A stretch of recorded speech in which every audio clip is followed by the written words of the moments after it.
आपने एक टर्म सुना होगा जिसका नाम है रेजिलेशन, ठीक है, प्रोनाउंसिएशन के लिए सॉरी, बट स्टिल अगर इस पर्टिकुलर कंटेनर के अंदर पानी भरा हुआ है और अगर मैं इसके ऊपर एक आइस का क्यूब रख दूँगी तो क्या होगा?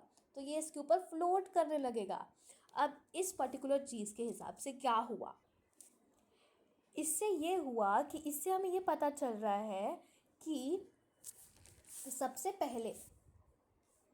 सबसे पहले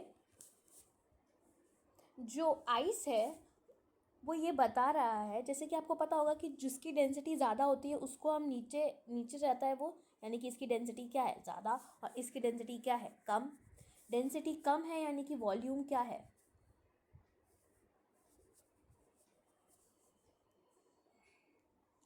और इसका वॉल्यूम क्या है? कम। तो अब जब आप किसी पर्टिकुलर आइस क्यूब के ऊपर प्रेशर एक्सर्ट करेंगे तो क्या होगा? प्रेशर एक्सर्ट करते ही जैसे प्रेशर उस पर बढ़ जाएगा, एटमॉस्फेरिक प्रेशर से तो प्रेशर बढ़ जाएगा ना, तो प्रेशर बढ़ने से क्या होगा? वो बोलेगा कि वॉल्यूम को कम करो। अब आइस अभी इस पर्टिकुलर स्टेट में है, यहाँ पे वॉल्यूम क्या है? ज़्यादा, तो अब वो इस पर्टिकुलर स्टेट में जाने की कोशिश करता है। तो अब जब आप उसको टेम्परेचर देंगे यानी कि मेल्टिंग पॉइंट देंगे तो वो मेल्टिंग पॉइंट उतना नहीं होगा जितना एक्चुअल में पहले हुआ करता था। क्यों? क्योंकि अब आपने उसके ऊपर प्रेशर दे दिया, अब तो वो पहले से ही चाह रहा है कि हाँ मैं बनना चाहता हूँ वाटर।